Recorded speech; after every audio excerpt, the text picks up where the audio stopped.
I'm excited to try this pulled pork for 16 bucks at the House of Blues on a brioche bun with Carolina barbecue sauce and slaw. Can't wait to dig into this meal. I've never eaten at the House of Blues, so we've got my typical tonic water with lemon and lime, and the coleslaw, which is supposed to be really good, side of ketchup, and a side of the Carolina barbecue sauce. It's lightly done now. I do like extra, so let's dig in. So I'm really excited to try this coleslaw. It's not like super white like I typically eat, so maybe there's a little something different in there. We'll soon find out. Let's take a bite of this. We'll see if it's different.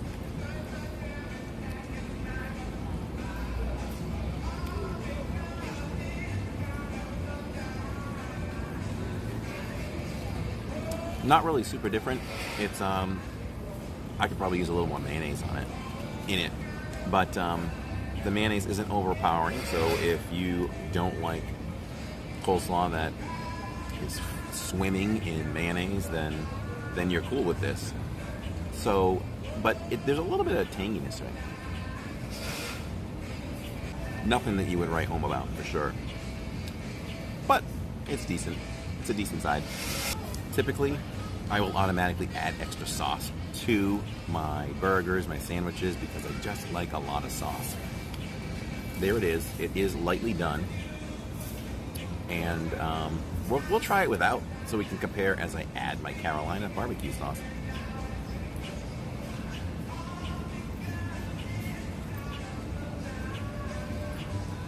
It's decent. I chose to go with the Carolina barbecue sauce because whenever I go barbecue sauce, it's normally like your smoky, those types, the typical standard ones. So I wanted to try something different, and I'm glad I did. That's pretty good.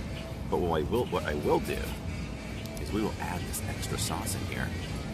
For me, a sandwich isn't good unless it's just oozing and dripping with the condiments. So I think that we are going to achieve that with this particular one. There it is. Your pulled pork Carolina sauce from House of Blues. I almost forgot where I was. House of Blues. Let's take a bite into this sucker.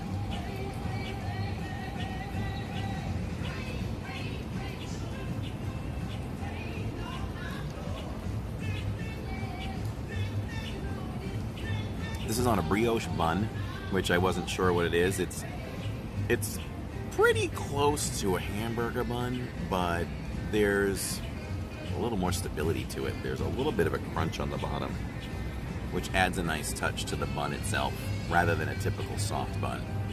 So let's take another bite on the side here.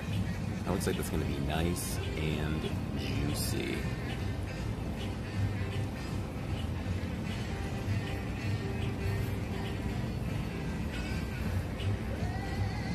There's the drip.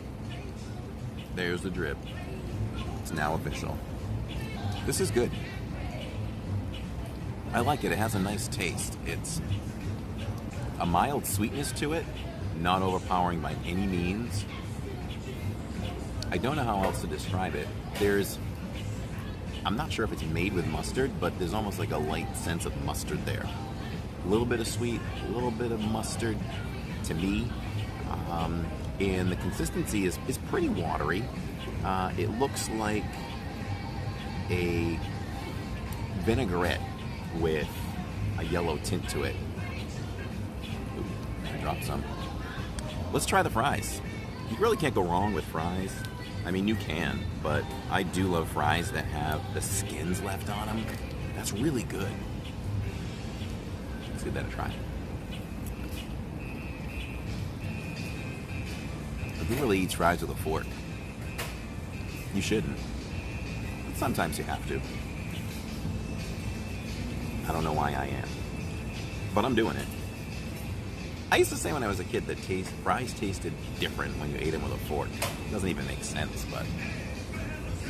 One more try. I like them. They're good. Those are good fries. Those are fries you could talk about. Like if somebody was like, how's the fries? Or... If people wanted to say something about no, what do I want to say here? What am I trying to say? It's just a good fry because the I like when the skins are left on them, and it's just that nice touch. And they're not overcooked, they're not dry, there's some moistness to them, and it's a good fry. I'd rank it up there. No problems with these fries. After making my rounds with everything on the table, I'm gonna go back to the coleslaw, because that's what I do. I make my rounds. I don't just eat one thing at a time. Jacob does that. Jacob eats one thing at a time and moves on. For me, we're just gonna go with this. On my next stop as I go around the table, after getting a bunch of different flavors into my mouth and having this now, it kind of complemented it. It's kind of weird. It's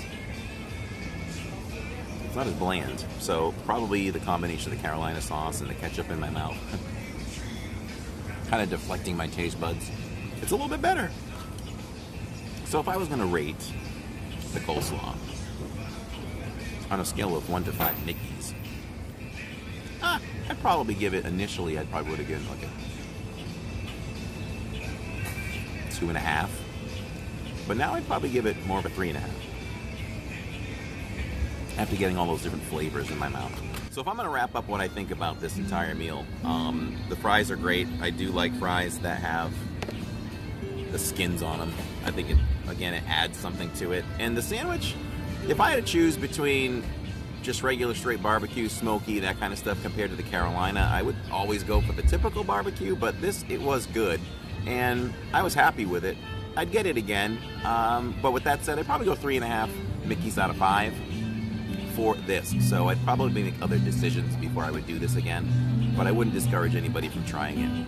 So there you go. The overall meal, I'd say 3.5 out of 5. Great atmosphere here, lots of things to look at, lots of artwork, and I would like to thank the bartender that allowed me to go in the back that was closed and film some artwork, and she told me a little bit of history about some of the artwork in the back. So if you work your way around to the back side of the House of Blues, it will take you to this really cool structure, that arch that was built by one of the artists here that is responsible for a lot of the artwork, the metal structures that we showed. Right back there we have Aaron from my Disney World fix visiting with his dad behind us. Yes, so let's check this out. Look at this thing. I don't know where so the bartender told me that there's a lot of different artifacts that are stuck into this thing. Not sure what the artifacts are, but it's cool to know that there's artifacts. Looks like something you'd find on some island, right? On a Caribbean vacation, maybe. But really, really cool. What'd you find? Sorcerer Mickey. Oh, look at that. Sorcerer Mickey. Wow. Disney name tag. Of people. A Disney name tag right here. Oh, look at that, a cast member. Oh yeah. Personal artifacts. Oh my gosh, this is Pleasure Island. Oh, look at that. The famed Pleasure Island and a skull. Look at that. And we have keys here. Lots of personal belongings, I think. Here's Irving from San Juan. This Mickey has seen better days. Mickey and Minnie frame there. There's a lot of stuff up there. Whistle. Whistles. Oh yeah. 2 of them. 2 whistles. There's a lot of stuff up there, including the Oscar Mayer hot dog mobile. That was really cool to check out. I'm glad she pointed that out. So next time you're here, go along the side. Your family probably doesn't know about it, so you'll look really Disney smart and be like, I got something to show you guys. And you can show it to them. So, House of Blues is pretty good. I would eat there again. They have great entertainment there. Most of the time, dinner time, lunch time. So, it's a good time. So, check out the menu. I'm sure you'll find something you'll like. I recommend it. Have you ever eaten there? Me and Jen ate there Friday. Oh, okay. What did you have? I had the brisket. The brisket. The brisket sandwich. Okay, I considered that. Did you like it? It was okay. It was okay. Yeah. Thought mine was decent. You wouldn't be disappointed. So, and it's one of probably one of the more affordable options if you're looking for affordable options around Disney Springs. So for now, I'm Corey from Living in Diz. We'll see you next time.